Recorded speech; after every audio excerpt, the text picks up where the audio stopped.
got to make sure that it works. And then you're going to tell us why you still wear cargo shorts. I don't wear cargo shorts. Sorry. Cargo pant, man prees. Sorry, man prees. Dude. Oh, you know what we should talk about? Are we live? We're going to talk about this. Yo, this is how I got to dress now so that people don't get suspicious about my, like, orientation with stuff. Oh, because everyone in Brazil thought you were gay. Man, dude, the stuff I wear and the, like, colors. It's so true. It's so fucking true. Is this thing working? Yeah. Are you sure? Here, look, that's us. Oh, snap. Let me just. Am I really dark? Oh, that's me. Yeah. Dude, you should see what's in my suitcase for this dance cruise that's about to happen. Do you have the flare on the edge of the sleeves? You do. Dude, you should see some of these costumes that we got going on in here. It's awesome.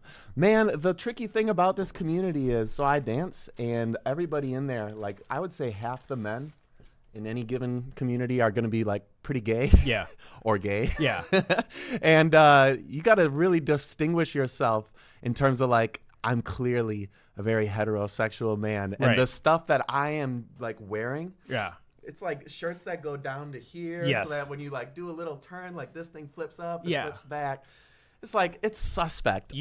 You are a flamboyant dancer in Miami going on a dancing cruise to Cuba. But why do you have to say the word flamboyant? Because I've seen your outfits. Yeah, man. Like, I looked at, the funny thing is, I looked at my Instagram one day and a friend of mine called me out on it who's known me for a really long time. Yeah. She happens to be Brazilian. Yeah. And she's like, dude, if you just look at your account from afar, if you just take a fresh set of eyes and look at it, it's like you genuinely look like you're somebody who's really, really fruity, just in your persona, like not just the way you dress, but the way you move and like bounce around. So I was laughing at that. So yeah, this is my goal with trying to be more Facebook adsy, right? I'm here to handle business. What accent is that? Have you ever seen Napoleon Dynamite? Oh no, I have, but I don't know what accent. I was like, not Napoleon Dynamite. No, Rex, all right, Rex let's go Kwon back Do. to the Facebook ads part of the conversation. Yeah. All right. So you spend 50 weeks out of the year outside the U.S., right?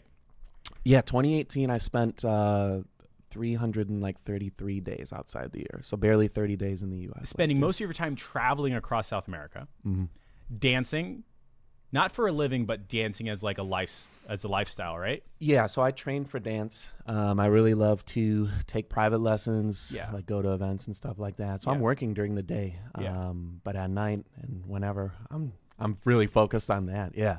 The first conversation we had, by the way, was about you messaging me saying, "Hey, I'm about to go on this dance cruise," and I think that was you also leaving Miami, right? That was I started following your stuff just over a year ago. Yeah, because you had launched the group earlier than like early 2018. So I was looking at a post. Oh, you know what? I had even like celebrated you before ever talking to you. Yeah, it was like April of last year. It was just over a year ago, and I created a post. I was like, man, Jeff Miller, like you the shit. Like everybody should be doing what you're doing. It was something related to just like whatever I was doing for a laser hair removal campaign. So I celebrated you, but we had never spoken.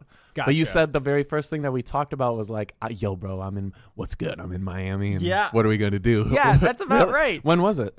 This must have been a year ago at least, because you've been in the Inner Circle for a long time. I've been in since October. Correct. I looked in it, So it must have been around that time. 6 months ago? So 6 months ago.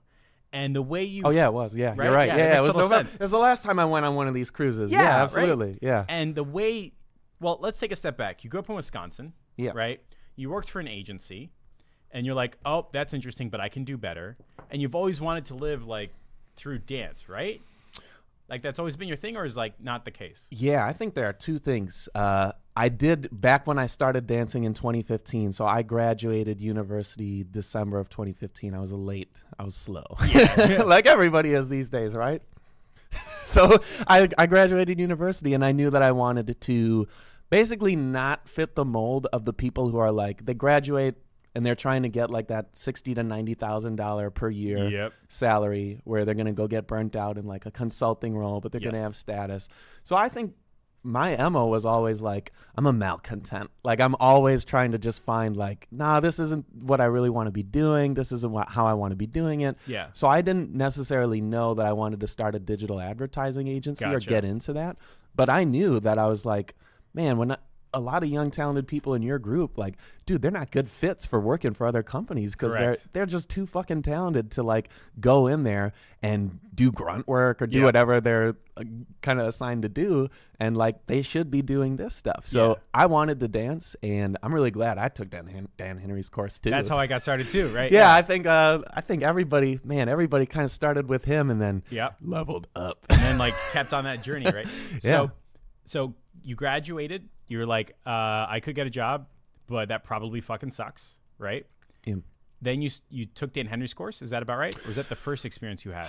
So in 2016, I was actually working for somebody else's software startup company in like a business development sales role, and I had had enough of it. Gotcha. I had also worked outside the U.S. previously to that. Gotcha. So I've been like bouncing in and out of the U.S. even prior to running my like digital advertising agency now. So I got put on to Dan. You know, it's funny. I'd love telling this story. I got put on to Dan Henry's course back in early 2017. Mm-hmm.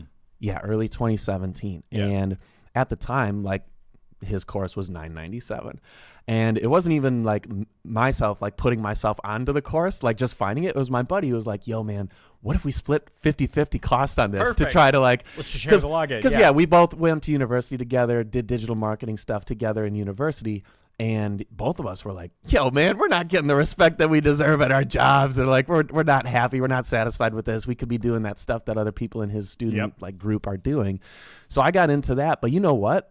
Because I didn't commit to paying the full dollar amount for the course. Interesting. There was just something that said to there was never a trigger where I was like, yo, I really got to put in the work to make this happen. Right. My level of commitment was very low, and I think I watched the first few modules of it, and then it wasn't until like 6-7 months later until I really got serious about it again. Gotcha. And sadly, I can say the same thing about your course right now too. But I've been executing harder, and I've got momentum with it. I think that's like a recurring theme. Like it is. Like everyone buys the thing knowing that they're going to need it in a little bit. They're just not there yet, right? I'm open to sharing that. Like I've spent money on mentorship. Like I'm in your coaching program too. Shout out, go pay Jeff money. Pay this dude money and make money. I'm in like 3 or 4 coaching programs right now, including I'm in your inner circle, which isn't like a coaching program, but I'm in your other the 6-week, the 42-day thing. I paid Andrew Cruzy money, and like I haven't gone to one of those Wednesday night calls in like 4 months. They're great. Rob Quinn and Temple Naylor, Art of Sales, SMMA. Yeah. And then I think there's one more, but I'm forgetting it off the top. I think that's about right. Yeah. 4 or 5. And then like you like, it's weird how your brain works. Like you bought it knowing that in like 6 months you're going to need it. Like you're doing this like visualization thing on purpose, or is that like? It's almost like an accountability thing where it's like, it's kind of like a barometer, like to calibrate, like how committed am I to this really? It's almost like, because a lot of these programs you can get started for like $500, $1,000, $1,500, and then they have some sort of like recurring payment after that.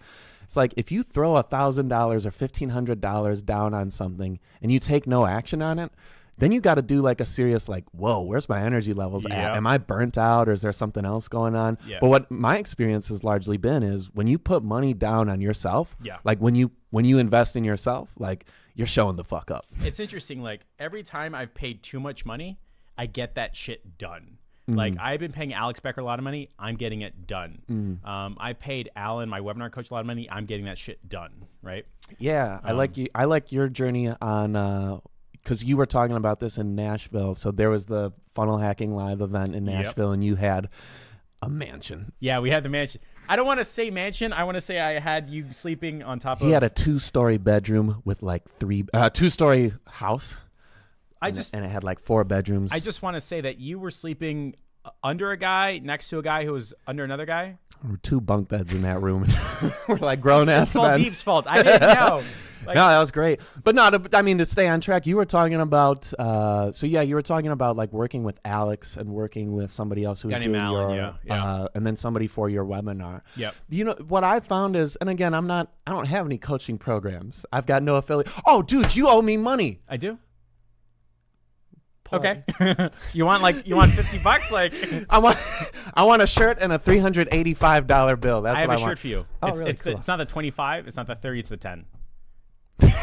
Because I want 3 of those shirts. it's a shirt that I have. You can't fill out the form today and then have it shipped tomorrow. Come on, bro. It's 21st century. All right, we live on demand. Let's go so back. you investing in other people to kind of hold you accountable or coach you. I found that I think for everybody who's not got a mentor or a guide or like a shaman, like somebody who's literally taking you down the path, that's wrong. Yeah. And I'll share from experience, like my dance experience.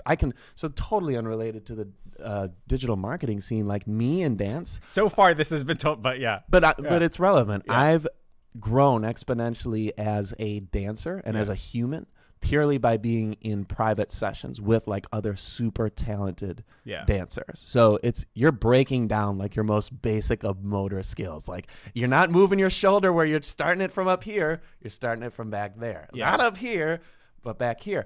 And that has been a catalyst for my growth in the dance scene. And what I've recognized is I'm 4.5 years into the dance game.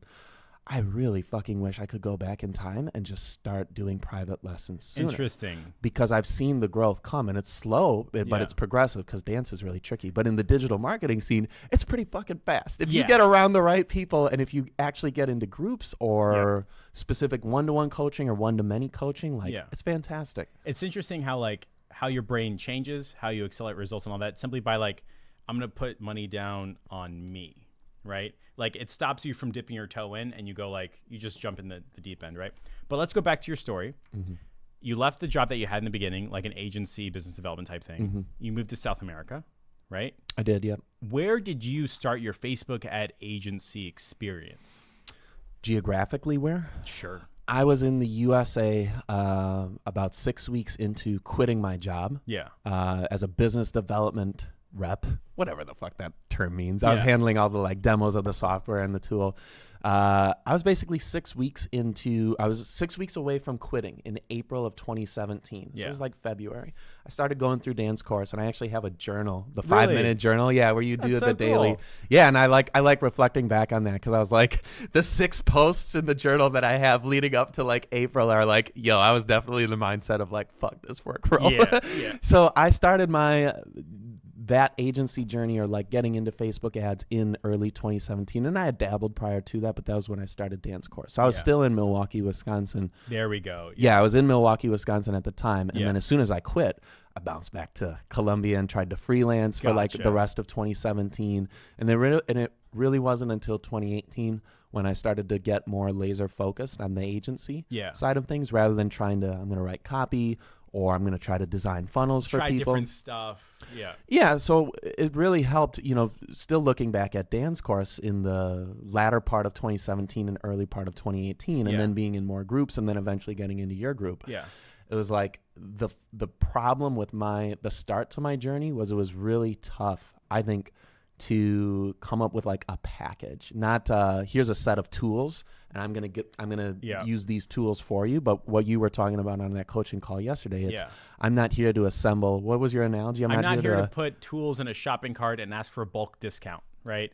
I'm here to assemble a series of logical steps that make sense and help you accomplish your goal. Mm-hmm. And that's the difference between somebody in the coaching program was they're selling Google My Business, right? Mm-hmm. And they're always saying Google My Business. Mm-hmm. That's the tool. I'm well, I don't care how many tools you're putting in your shopping cart. They'll always ask for a bulk discount. That's how that shit happens. Mm-hmm. But if you start saying, we're going to make sure that you're seen online, we're going to make sure that when they Google you, they find out the right person. We're going to make sure that blah, blah, blah, everything around that tool. And all of a sudden it works. You can't have a surgery requires more than a scalpel. That type of idea. Yes. But so you're in South America. Mm-hmm. You're I'm going to start doing Facebook ad stuff. And because we weren't sure, right, that meant copywriting, landing pages, maybe it's ads, maybe it's something else. Was there some type of experience or signal or moment you're I'm going to stop doing 5 or 6 things and do one thing? Or is it just one thing worked? Or what was that experience like? Definitely. There was definitely a moment where I recognized the people who build funnels or cheap websites for people for $500. Not worth it. One-off projects. Yeah, so I actually like sharing about this book. There has been a very influential book in my journey. It's called I'm gonna think of it. It's so influential. Built to Sell. I forget. Built to Sell. So it's the author's. I forget the author's name. But it's about a figurative character that the author who has built and sold multiple agencies, he talks about like what it takes to scale an agency, to start it, to systemize it, basically have like a linear focus when it comes to you develop one product or service and you productize it and you sell it over and over and over and over, rather than kind of spreading yourself thin across, hey, am I going to do a ClickFunnels funnel for this person, or a cheap ass Wix website for this person, maybe a Facebook ad here or something else there. So I think what really kicked my ass into gear in 2018 was a small project for like $500 that I accepted in January. And this woman just kind of disappeared for like weeks at a time, and then a couple months at a time. And then basically it's like June, July of 2018. And I had stopped like doing that type of work long ago. Like now I've got clients in the medical spa niche and I'm, starting to fly with them. And then I recognized like I should never go back to anything where it's like I'm not doing something that I deliver a product of a service. It's not, I'm not the Facebook ads guy. I'm not the ClickFunnels guy. I am the get new booked appointments and clients who show up to your door guy. That's a program. So I've specified and narrowed down a specific problem that people have. Yeah. And now I'm advertising myself as such, and I'm saying no to projects that don't align with that. And that, so that was the moment when I recognized I need to stay the course, so to speak, and say no more. Say no to the ideas. Yeah, say no to the ideas of maybe I should take that $500 per month client that's on like a smaller retainer. Yeah. And I understand her situation, but no, like you have to recalibrate like where you're at, and you want to stay the course. So if you're starting to get $1,000, $1,500, $2,000, $3,000, $5,000 per month clients, you want to continue getting more of those, and you kind of want to scale from that. So staying the course was what triggered that. Was that your first real client? Oh no, I had my very first set of medical spa clients in late 2017. How'd you get those? With Facebook ads. Perfect, like it's supposed to be, right? Yeah. Who's advertising for other offices on Facebook and not advertising for themselves on Facebook? I'm trying, Yeah, I see your retargeting ads. I look at Jeff's Inner Circle page. I was like, how much did I pay for that? Yeah. How much is he selling that for right now? Yeah. Where's my referral fee? But I was getting ads. I was getting booked appointments for myself. Yeah. So, on the post, you wanted to highlight that. Up until like 2-3 months ago, I had never met any of my clients in person. Yeah. Or even better to say, I had never met face-to-face with anybody before I started working with them. That's probably the best way to say it. Yeah. Correct. So that's what I was doing. So you were actually running ads for yourself. Yes.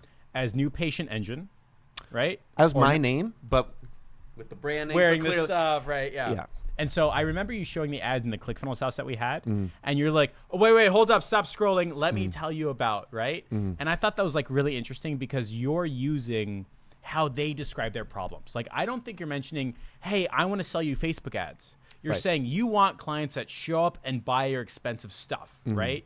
Like, can you talk about like your thought process behind creating those ads and things like that? Because if I'm trying to get into more car washes and bike shops, they don't want Facebook ads. They want to sell more Argon 18s. Yep. Right. So, like, can you talk about that for a bit? Is that the collapsible bike that gets you to the beachfront and back in 15 minutes or less? How the fuck did you know that's? Because I read your shit. I read your shit and I watch your emails. So how did I speak with authenticity to the real problems that those business owners have? Like, how did you make an ad that you're so comfortable talking about, but you didn't have years of experience to back it up, right? So I had enough experience knowing exactly what the problems every office was facing. So what I and my team are always doing is we do have a productized, like, we're going to do lead generation. It's driven by Facebook ads, maybe Google AdWords, a ClickFunnels funnel, a chatbot, something else that happens after that. Those are the tools, These are the tools. But what I really wanted to speak to with authority and authenticity was I really know what fucking problems you have. There we go. Because I'm in the trenches in there with you, trying to also, I'll be your scheduling team and try to text people and call them back and get them scheduled and get them showing up, because I used to do that for some offices. And then I quickly learned none of those offices do their job the way that they claim they do. Correct. So that's a continuous battle. But what I did when I was writing those ads or about to record those ads, Jeff, was I was just there with a couple Venezuelans in Lima, Peru, in a really, really cool studio, and then right on the ocean. And I was just like, or they asked me, do you have like a script? And I was like, actually, I don't. Can we just do like 30 takes until I get it right? Yeah. And they're like, yeah, sure. Why don't you take 30 minutes to practice and then we'll get started. So what I just started journaling was responses that I've had on my scheduling tool. When I ask people, what's your number one problem? Yeah. The Ryan. Yeah. Little Ryan L up in this. Yeah. You know what time it is. Yeah. I was asking people, what's your number one problem in your business in 2018? Yeah. Because I recorded those ads like 6-7 months ago. Yeah. Those have made me a few $100,000. That's fucking awesome. Yep. I was recording, like I was just jotting down what were the number one problems that everybody had. And it was always booked appointments. Yep. I can't get appointments. I can't get people showing up. I can't get a hold of our leads. System's not working. Facebook ads agency sucks right now. Yeah. And I was just going through it, and I was thinking back to the conversations, and as I talked it out loud, I basically came up with whoa, like you've seen in my video. I need you to stop what you're doing, because I wanted to define that I know what you're doing right now isn't working. Yeah. Because that's how they define their problems to me. What I'm doing right now isn't working. So I said, I need you to stop what you're doing.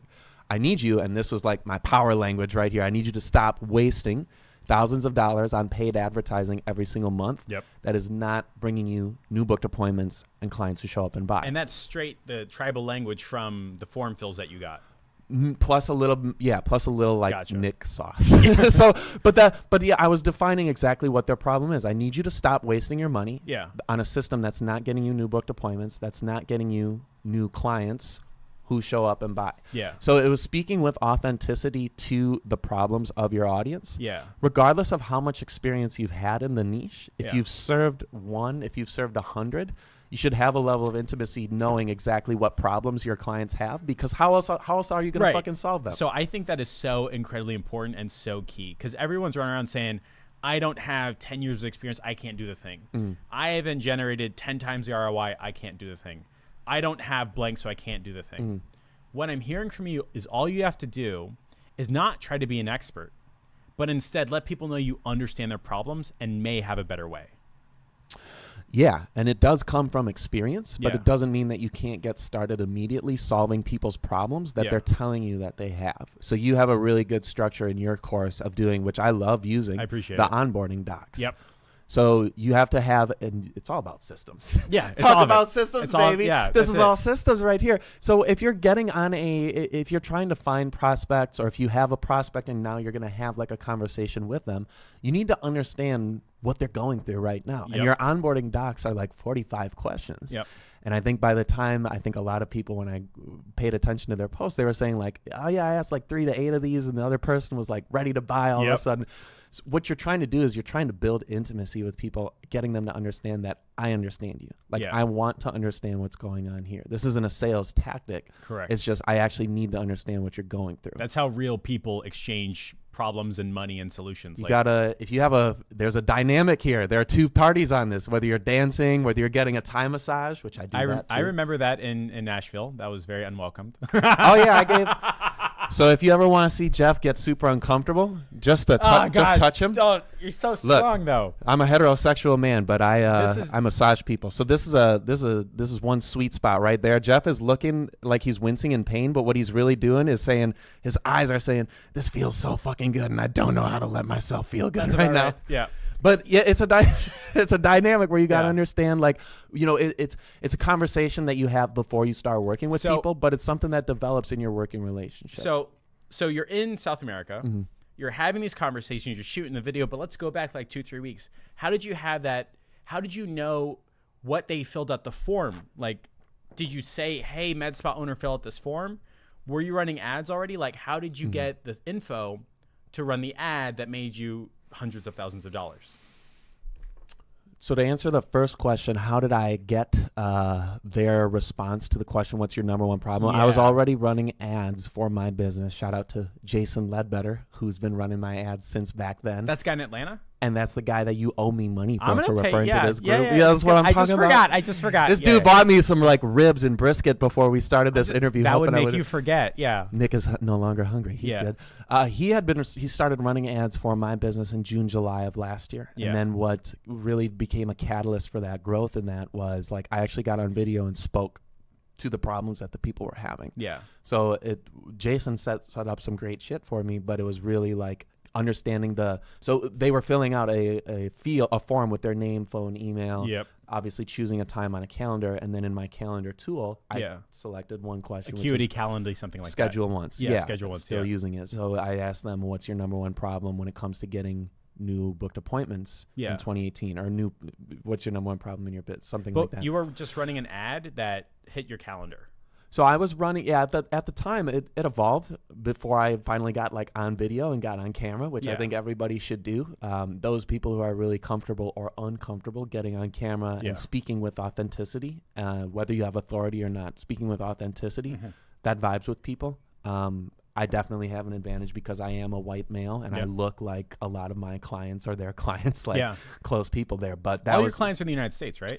All of my clients right now are in the USA. In 2017, 2018, I might have had like one or two like random projects. Yeah. It's like a $3,000 e-commerce deal or something weird. But your new Patient Engine clients. All my agency clients, I only advertise in the USA. So Gotcha. I'm serving them from everywhere and anywhere. Right? Yeah. So you move to South America. You say, I'm going to do Facebook ads. You start running Facebook ads. And you start getting med spa owners to fill out the form. And essentially, because you're asking the right questions, you have the keys to their wallet or the answers to their tests. You use that to power a video ad, and that thing runs like fire, right? Is that like the structure? That's how you got your first batch of appointments, right? Prior to that, I had been getting appointments off of LinkedIn. A lot of people with their free LinkedIn strategies, that definitely works. I'm running a LinkedIn strategy right now that's way worse than I had back in the day. So I'm ready to like actually get that dialed back in because that's great. There are a lot of great ways to meet your future clients, but I actually like your approach a lot better for your first like 2 to 10 clients that you're trying to get. Yep. Because I think what a lot of people don't like doing in your fucking group is like, well, what if I don't have networking events near me? Or what if I don't have a BNI? Or what if I don't have like a breakfast or a weekly luncheon that people congregate and meet at? It's like, man, then go back to fucking working for whomever you were working for before. Pick your this. problem. Yeah. It's like, I think your question is probably like, well, what should people be doing? Or why don't you redefine the question? I think because I have strong opinions on this, as I know you do too, like, and I like both. So I'm starting from scratch. Uh-huh. I moved to South America. I'm starting a Facebook ad agency, right? What do I put in my ad, and how do I know what to put in my ad?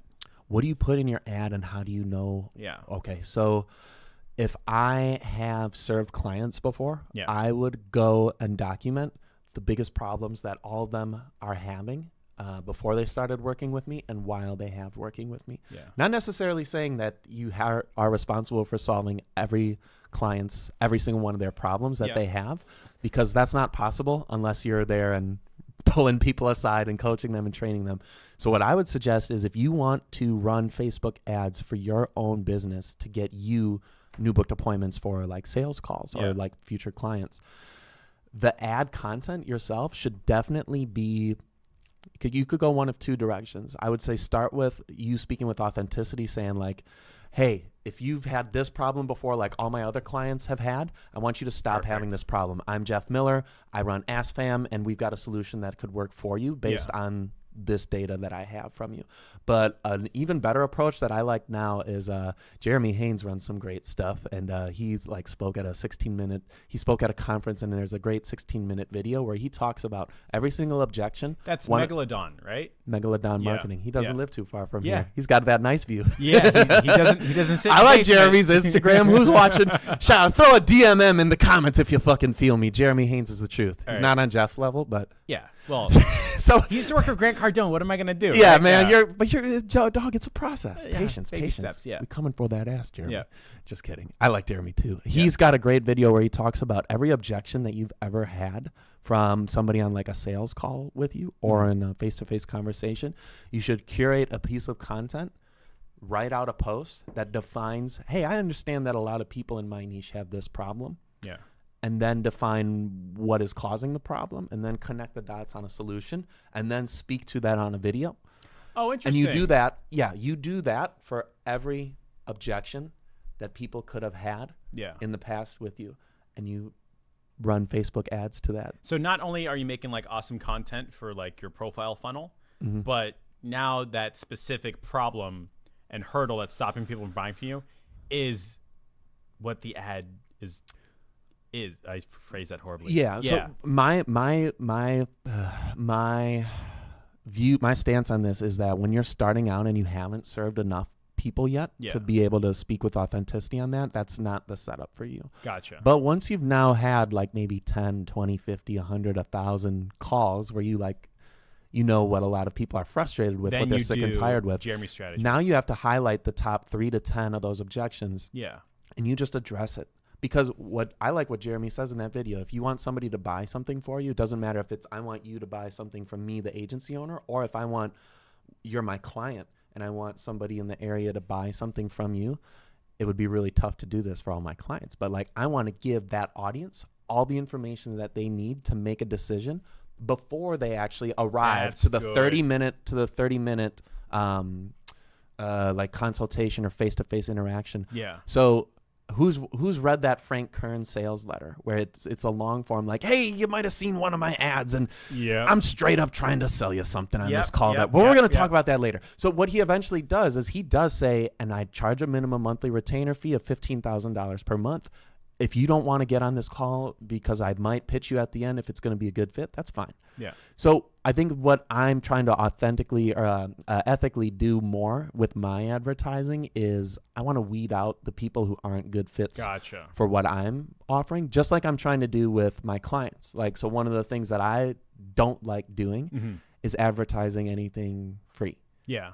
I try not to do it. Like, free is bad. Yeah. Free is bad. It's doubly bad. Doubly? Is that double bad. Doubly bad? Triple horrible. It's overly bad. Yeah. My English is weak sometimes. It's not good when you're interrupting people's day with Facebook advertising. Yeah. So you can't interrupt people's days and say that, hey, here's something free. Yeah. Because what does that do? Well, it's a machine learning platform that's going to find people who may or may not have necessarily been interested in that thing before you interrupted their day. But if there are a lot of people who are just like, this thing looks cool, I'm just gonna, well, that shit looks cool, it's free, I have no money to afford it. You're literally attracting the worst people. You're putting that in front of the wrong eyeballs. Yeah. After it's been like running for a little while. So the better way that I think a lot of people in your group try to do this too, is like, we want to get away from advertising things that are free. We want to get away from not presenting enough information to the buyer so that they can make the right decision, and so that we can actually use a machine learning platform like Facebook to optimize and find the right people. So what you're telling me is that when somebody goes and says, I'm starting out, I don't know what to do, I need to get results, and they freak out, so they start doing free for their client to get results, they're immediately doing it wrong. If you're new and starting out, you just speak to the authenticity, like, I understand your problems, let's get on the phone. Over the course of time, you'll get better. But what's in the ad after, like, if it's not free, right? Because all I do is I just take my client's best performing thing and I just put on Facebook. And I change up the verbiage depending upon customer research, right? And like, I'm getting to a point where I sold 2 $6,000 bikes today, right? That's because I know the language, right? Yeah. But you can't do that starting out, right? So if somebody's brand new, they can't do free. What's that narrative with that client? Somebody is the person who's the agency owner running ads for the client. Yeah. And they don't want to advertise something for free for the business owner, Correct. for their client. Yeah. So I would always try to strengthen the offer. So this is the conversation that I have back and forth with a lot of my offices, or any office that's like not having stellar results right now. It's, if we don't have a defined, like, bam, like this is value packed in your face offer, where somebody sees something that they kind of know what it is already, but also have an anchor to sort of price it against and say, holy shit, this thing is 20, 30, 40% off, or there's, wow, I need to take action on this thing. Right. Then we say, okay, that's a great offer. Is it working? Yeah, it is, because you made, $11,000 over this very first weekend that we started working together. So clearly we've got an offer that's enticing and it solves problems, and your office is great at closing people in the doors. Right. the differentiation is if you put an offer out there that's a free consultation or something like that, it makes the responsibility of your systems as a digital marketer fall squarely on the shoulders of that scheduling team there. Yeah. So I specifically work with medical spas, chiropractors, wellness center owners, pain management people, and that person in that scheduling role, The front desk. 94 times out of 100 times, it's not somebody who's trained. It's not somebody who's hungry. It's not somebody who's designed or like built to really be getting on the phone and trying to text people, call them up. So there's got to be a better way to solve that problem. But at the root cause of it, put a stronger offer in front of that. Yeah, and Don't put a do dollar. free. Yeah, this is like this is a big shift that I've made since doing this last year. There was somebody in the public group that was like, I got 200 leads from my dentist, and they can't get in touch with any of them. And John Michael, and I don't know if you were on that thread, but you were, right? Maybe it was I earlier remember today. The comments, yeah. And the guy was like, show the offer, and it was like, it's like free. It's like $800 yes, It's for like his free. dental client. It's Right. like somebody actually made a great point in there, and that got me challenging some of my own beliefs. It's like, well, it's $135 for this whole thing and this like discounted teeth cleaning session, and then somebody commented in there, and they were like, but none of these people know what is like the MSRP or the standard price of a teeth cleaning. So it's like, if you had to zoom back and like get into the mindset of somebody in your client's audience. So if I'm advertising for people 5, 10, 15 miles around, like an office owner that I work with, I really have to think like, what would I do if I saw this ad, or like, what does any of this stuff mean to me? Yeah. And I think you can sort of do the guesswork on that, or you could run a structured thing at the beginning of your working relationship with these people called customer research. Yep.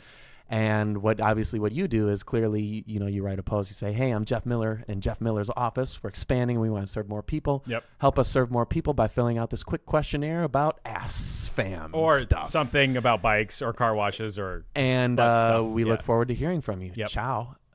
So I have had issues doing that for every single office that I work with. We still launch it. Yeah. For whatever reason, man, my customer research has fallen flat in the past Really? couple months. Yeah. Interesting. It's almost 0 responses these days. Interesting. Still running it the exact same way, paid post engagement, Yeah. email list, lookalikes. And what I've learned, and what I've really learned, is that a lot of your success still is built on like the existing systems that your client has. Do they have 150 5-star reviews on their page and like all these video testimonials? It's like another element to the prospecting thing is finding the right clients for your business. You kind of pull in what Frank Kern says. You don't want to take people from 0 to just a little bit, but you really want to pull people who are like they're already winning, and you're going to be that catalyst. Like you're going to be that add-on. I made this huge mistake in the beginning. Mm-hmm. I tried saving businesses that were failing. Mm-hmm. I tried it. Like I put everything in it. They couldn't pay me. I worked with them. I worked really hard. And you know what happened? Mm-hmm. They failed and I failed. Yeah. And I watched a Dan Lok video that like finally cemented how I feel, which is like Dan Lok says, and this is in the group, I don't save failures. Yep. I make winners win more. That's it. Yeah, and I'm pretty sure I just saw him like. Did you just share it? Did you share this post, or somebody shared that post? It might have been you and other people, but I feel the exact same way. And this is when you have to start emotionally detaching yourself from your clients and their success. Yep. Because I've been able to serve people better when I care about them personally less. Yep. That sounded really weird the way that know. I said it, but what I used to do was I would take it so personally. When we were getting wins for clients, she does this. She always everything is personal, dude. It was like Hannah with her pepperoni pizza blanket over there is just like I would take it so well. Everybody does because you get like the highest of highs when you're looking at it and you're like, holy shit! I just made this office $15,000 in the first month, and you're patting yourself on the back and you're looking at that system like, oh man, I'm a wizard. But then you kind of step back and it's like, well, how do I feel about those people that take major losses with me? Yeah. And then you're kind of beating yourself up, and it's up like and down. Yeah, and I think the challenge that I had last year was definitely doing something similar where I was taking on the wrong clients. Yeah. And I also had the wrong approach to their success. My self-worth being defined by their success. Yep. I made the same problem. I would get Hannah saying amen. Getting into these like deep stupors where it was like, man, like everything is working on my end. I'm running a lead generation system. Right. Like, what the fuck's Everything's going working for you. They're not getting the intended result, so the problem obviously is with you. on? Right. That's what your brain is telling you. How is that true at all? Like, what personal trainer says 10 out of these people lost 15 pounds, you didn't, so the problem is with me? Like, nobody says that. Not plastic surgeons, not doctors, not carpenters. But for some reason, our tribe says, oh, my system works. You're not getting your intended result. I'm going to go ahead and dive into a deep dark hole and get sad forever.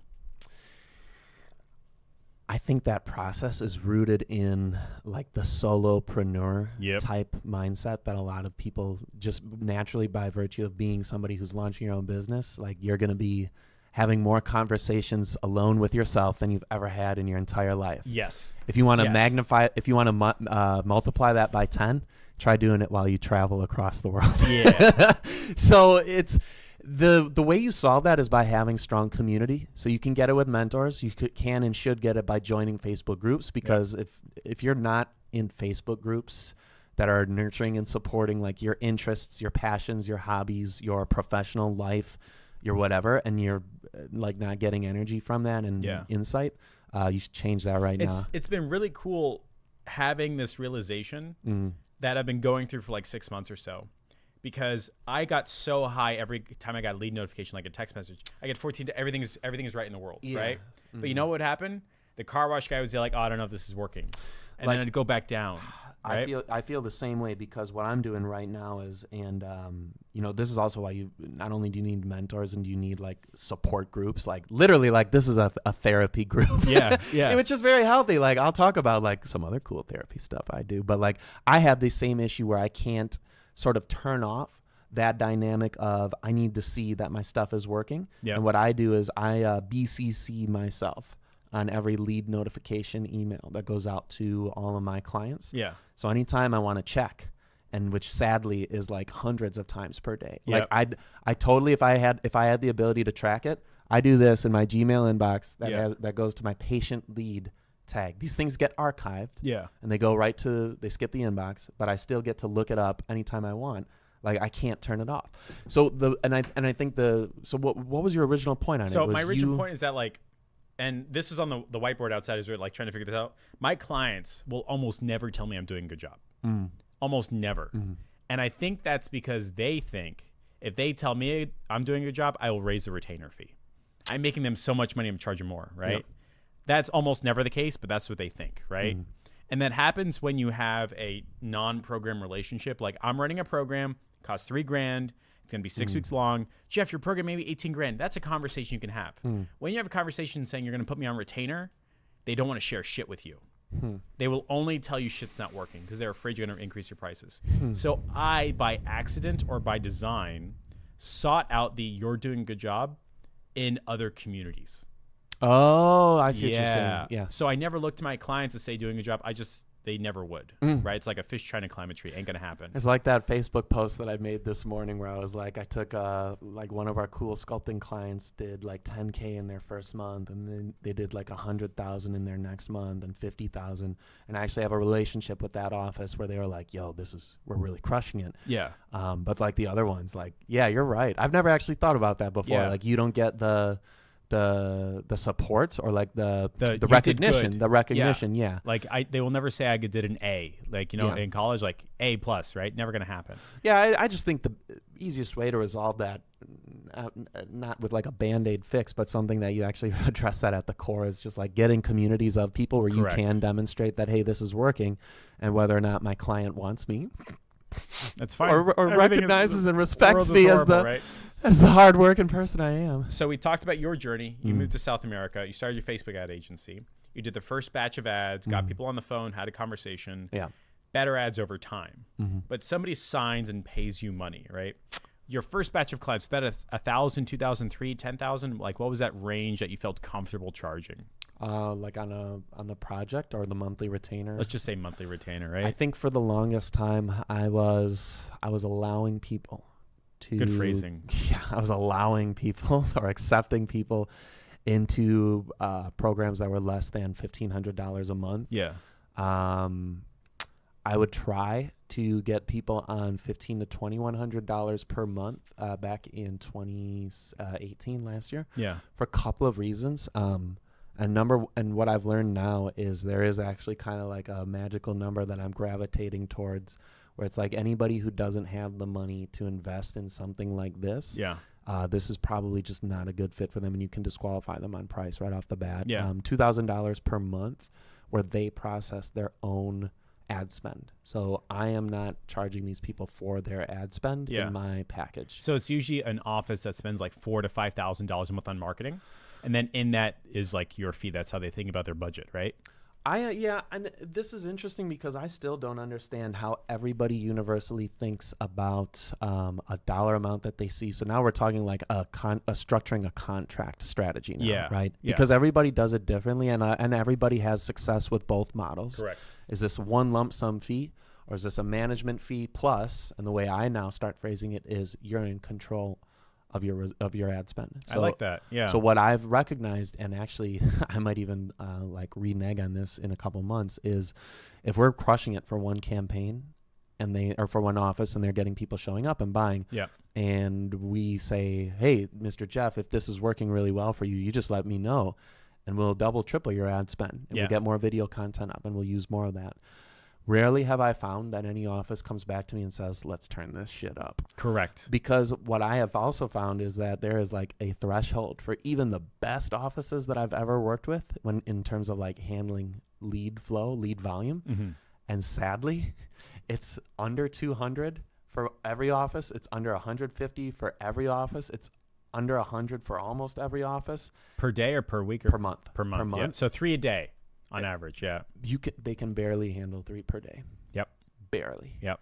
Meaning that they are actively following up, that they are actively getting on a phone call with people, and then even if they are getting people scheduled and showing up, 2 weeks into that, like where now their office has like people showing up and buying, and then something else.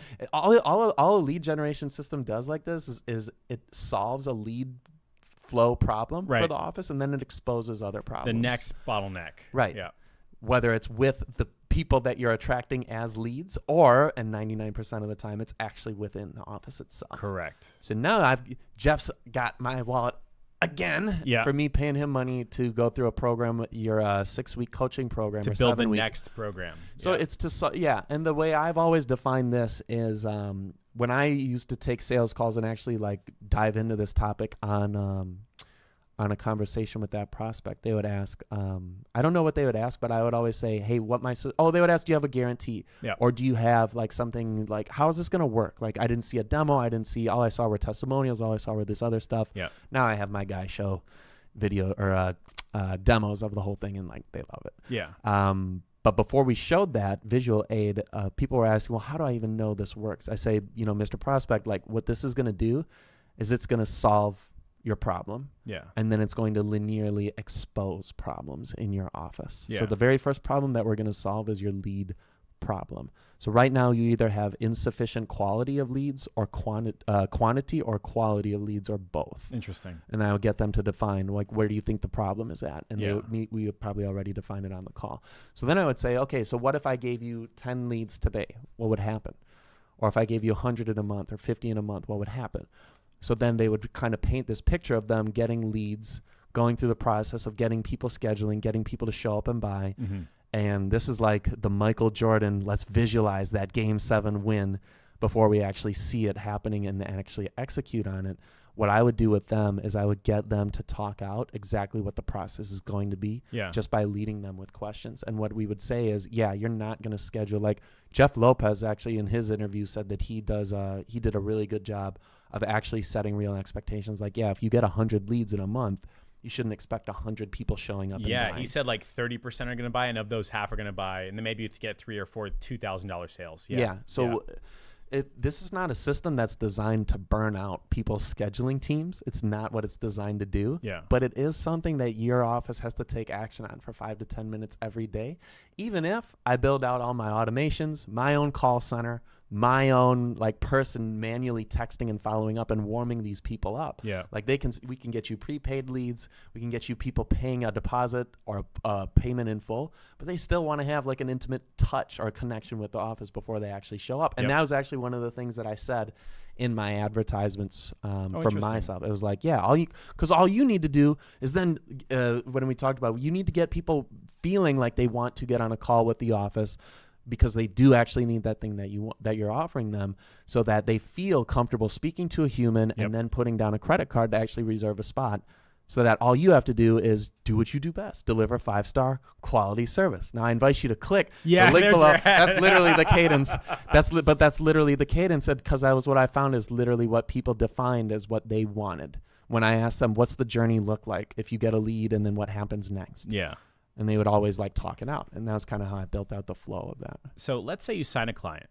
In the beginning, it was at 1,000. Now you're probably pushing it for 2,000, right? Yeah. Now I'm actually in a bunch of people, or a couple people's sales or how to structure your contracts program. Yeah. I need to be charging way more than that. Yeah. Yeah, because you do a lot more than just the lead gen or even 1-2 steps. You're pushing like 5 or 6 steps down the line, right? Mm-hmm. And you're even getting to a point where you get like prepaid scheduled appointments, right? Yep. And then those people are nurtured and upsold through like email and text message to buy more stuff, right? That's the dream. But so you sign somebody at 1 or 2K, right? Cool, great, fine, perfect. Now you've got a new problem for you as an agency, which is how do I get them the intended result, right?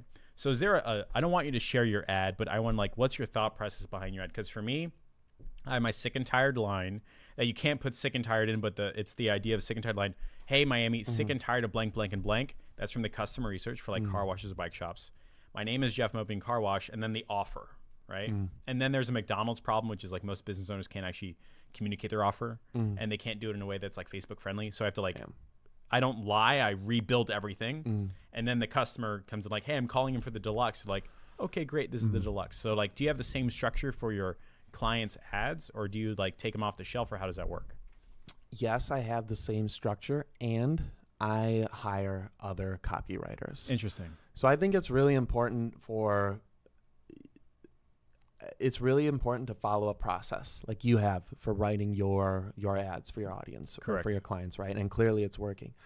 But what I've also found in my mentorship journey and my like bringing people onto my team journey and hiring out people and seeing their skill sets, that copywriting person could perhaps become the most integral role in your business when it comes to your success with your clients, how you define offers, your retention rate, and just getting people to actually show up, because you can miss the mark so easily writing copy, and you can get lost in your own process. Yeah. When it comes to like, I feel like I'm spiraling and this, like none of my ads work. Well, why is my CPL so high? Yeah. Or we got 200 fucking leads for this client and they closed nobody? Like they suck. Yeah. And then you do a deeper dive, and then you really look at your ad copy, maybe like or you shouldn't be calling that person out in that inner circle, but whoever made that post, like I would have said to that person, if I commented on it, I would have been like, yeah, you're going to get 200 leads and probably 200 people not responding back to it, just because like to me, I wouldn't respond to that. Yeah. The ad itself. And right. It's so interesting because there are so many different approaches to take to writing ads, and I've seen different things clearly work. Yeah, I've seen stuff that looks to me like that's bogus, like just the way it's structured and the emojis, I don't like it. Yeah, and like 30% of the world feels the exact same way that I do. But then there are other people who see the long form, like good looking structured copy that you use and I use when I write my ads. Yeah, and they're like, man, fuck that, I don't have time to read that, I just want that thing that's being advertised there. And it's like you actually have to test those things against each other, because once I started doing that, it's tough to have like 30 days to live or 45 days to live to really go through that process. But for my clients that I've had for a longer period of time, we've tested like a bunch of different angles and different long form, short form ad copy. Do you find that like an ad that works in, say, like, you know, like North Florida, is the same ad that works in like Wisconsin and California and Texas, or are those ads like always massively different? Like, can you as an agency owner just rotate ads between like all your different clients? Is that kosher? So yes and no. Yeah. It depends upon the offer, and it depends upon the intimacy that people have with what that offer is going to solve. So I'll give an example. I used to do like a plug and play version of my my ad copy for like body contouring stuff. Yeah.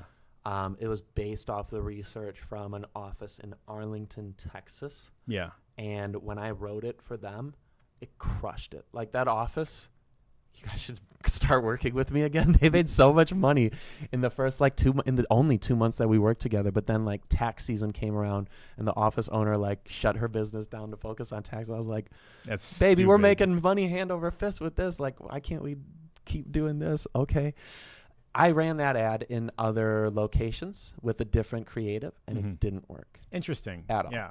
So that one was heavily rooted in the customer research process and following your structure pretty closely, because I had like 30 responses to that one. Yeah. And what I've really found, and I know there are people who do say that customer research is everything. There are other people who are married to the idea of you don't need to do it. You can use the same stuff over and over and over. Just test different image creatives or video creatives. Throw 20 on the wall and see what sticks. Yeah.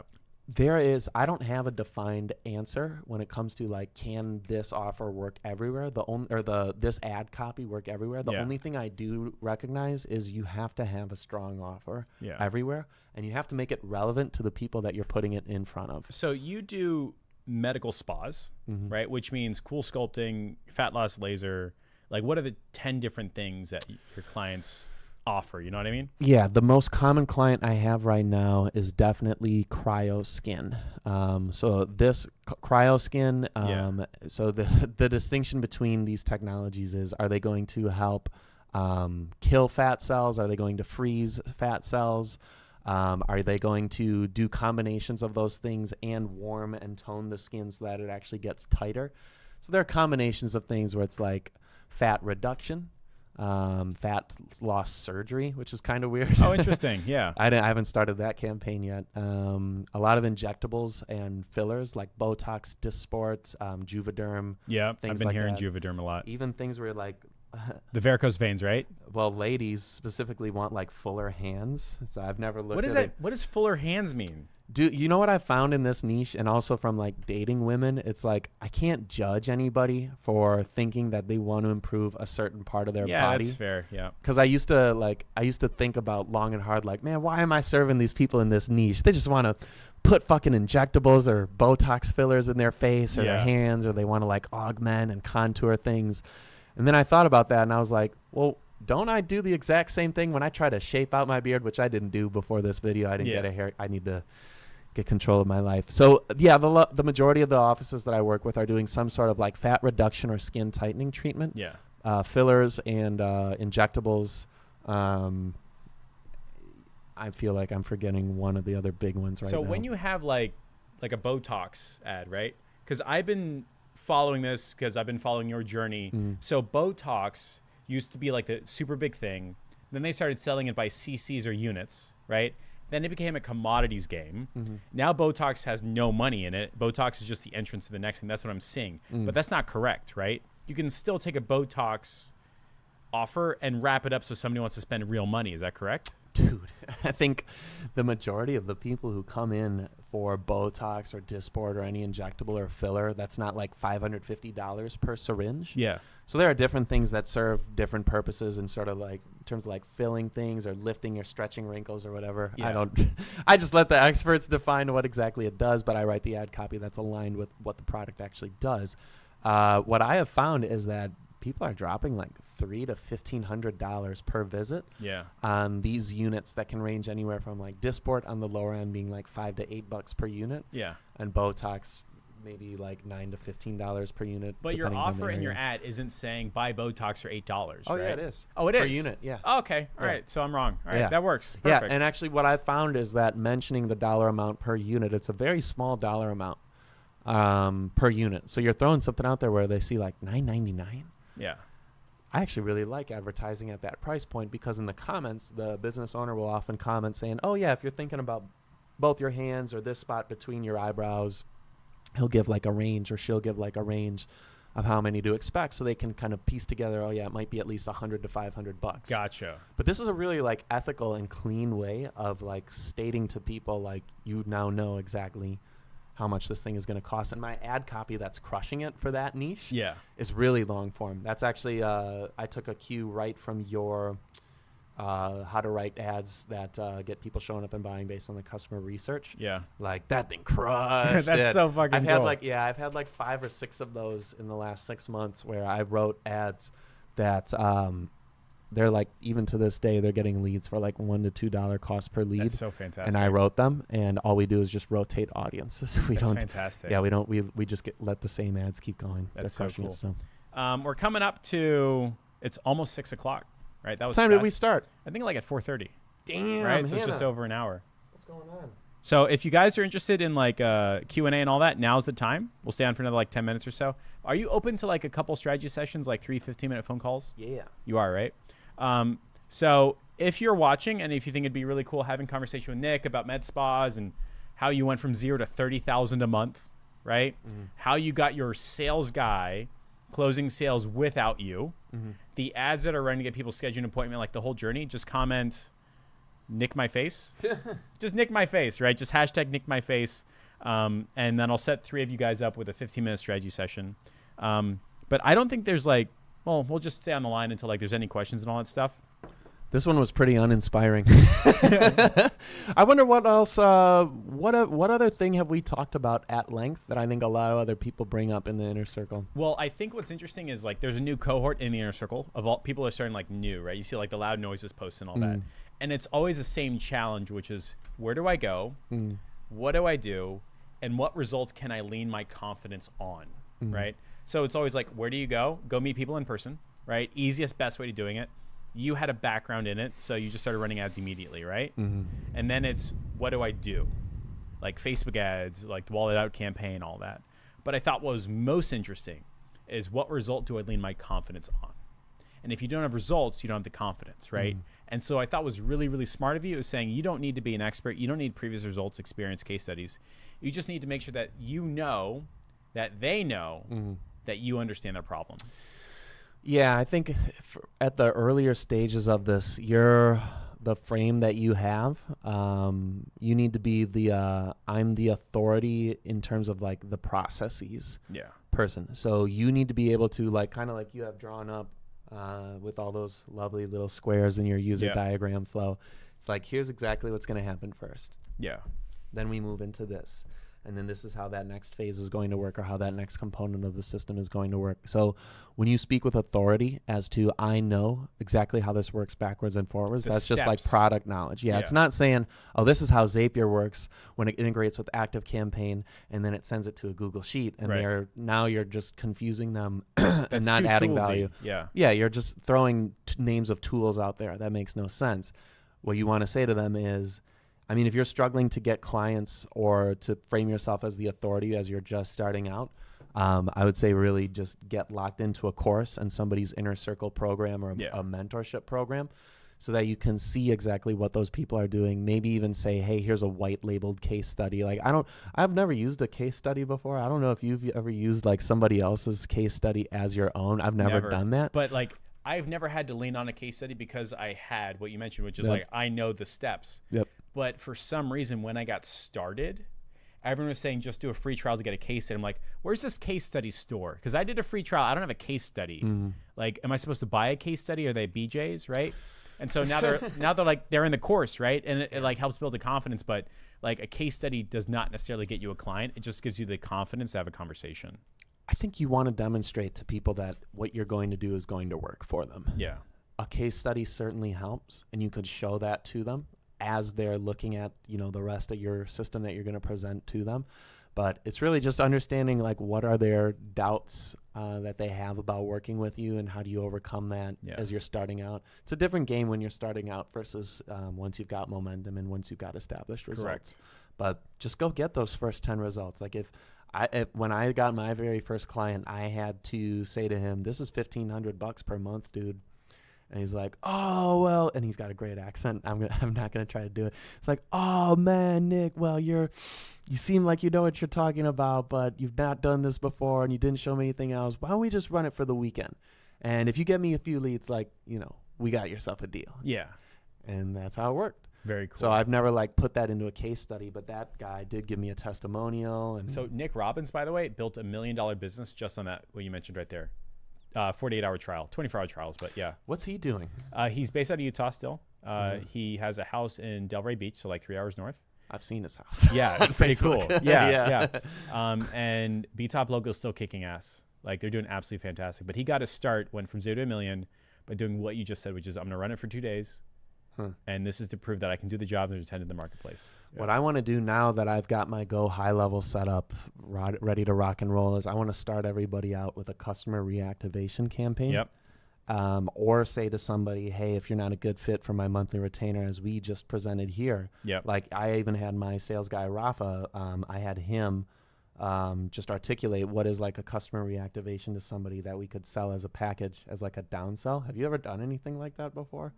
I've never done anything like that before either, but I really want to get into it because if you can ring up 500 people or leave a voicemail or text them or do something that says, hey, we miss you.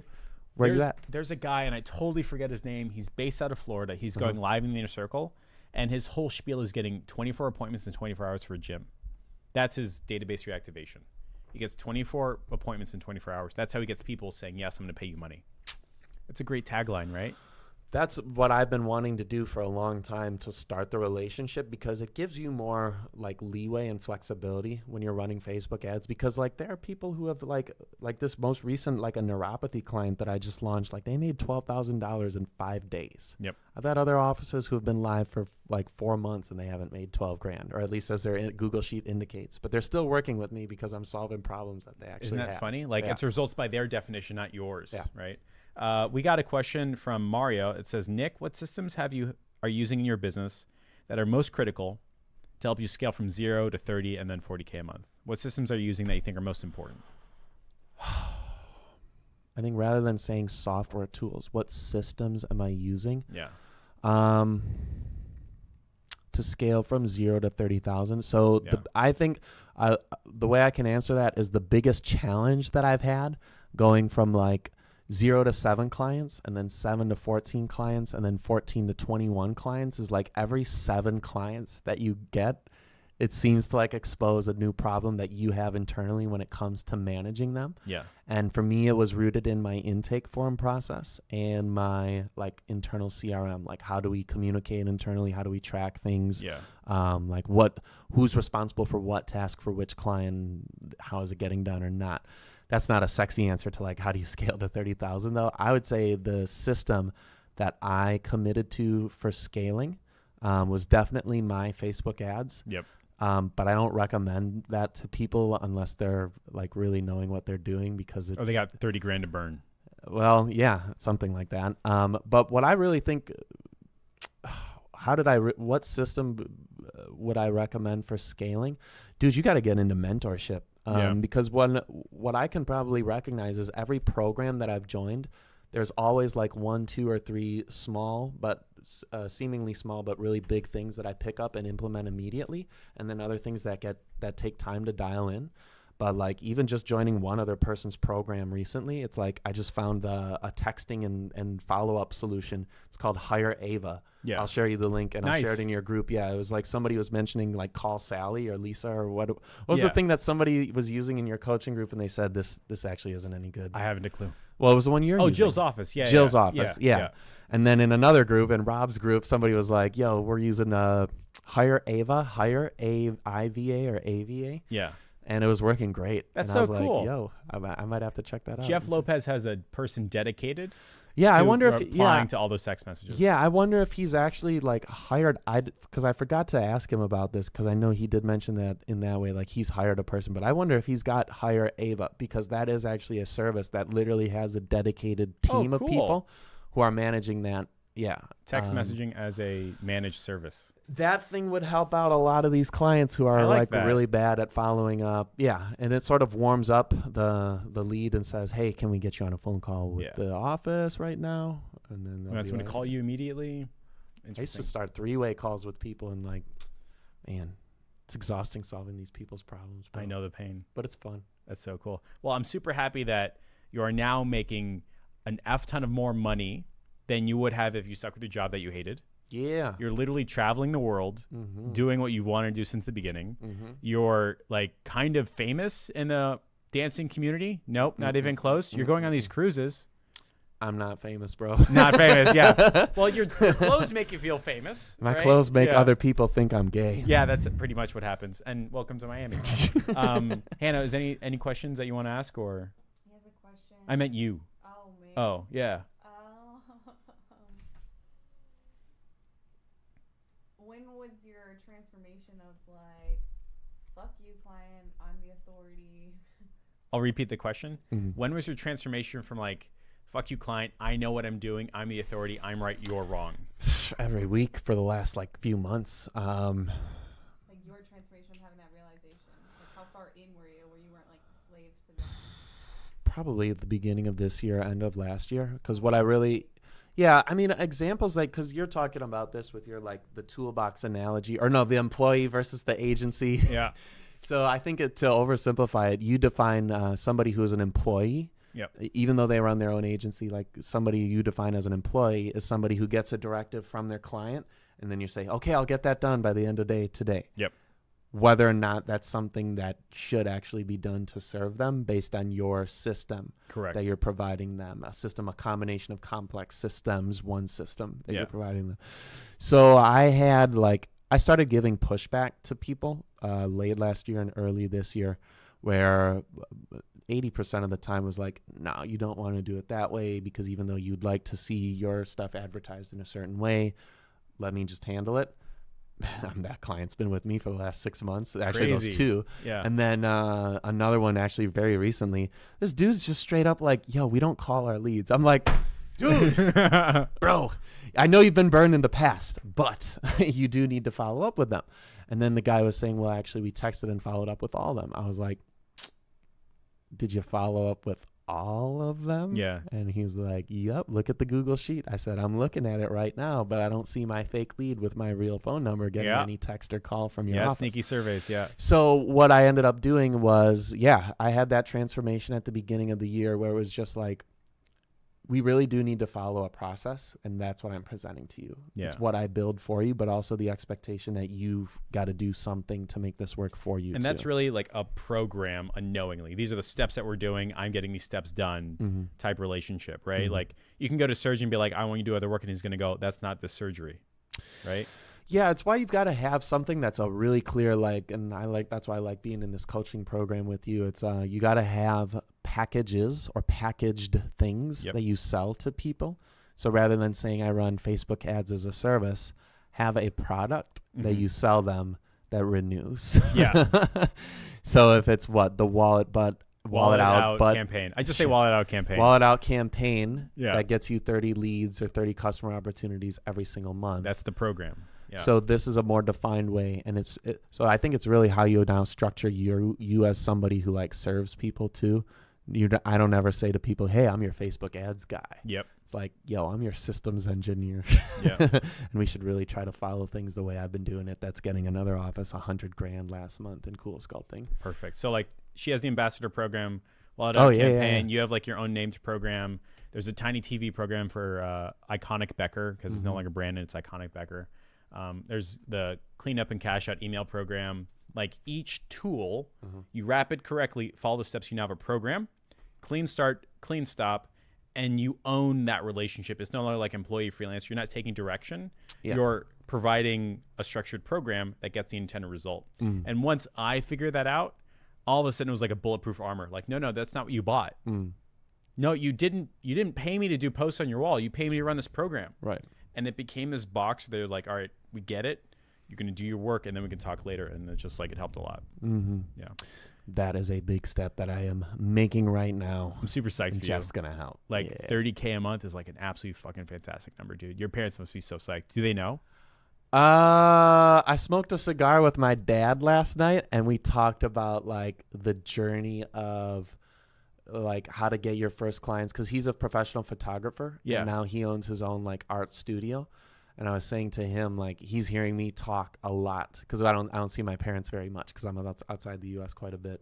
And I didn't like mention like a specific dollar amount, but I was like, I told him like, yeah, I'm like really flossing on these clients where like they come to me with all their problems. And Yeah. I'm like, no, I actually have a better structure for the way to solve that than the way you do. And like, that's why you're working with me. So I just ask for your trust, and let's give it another 7-10 days before we make any radical changes. Yep.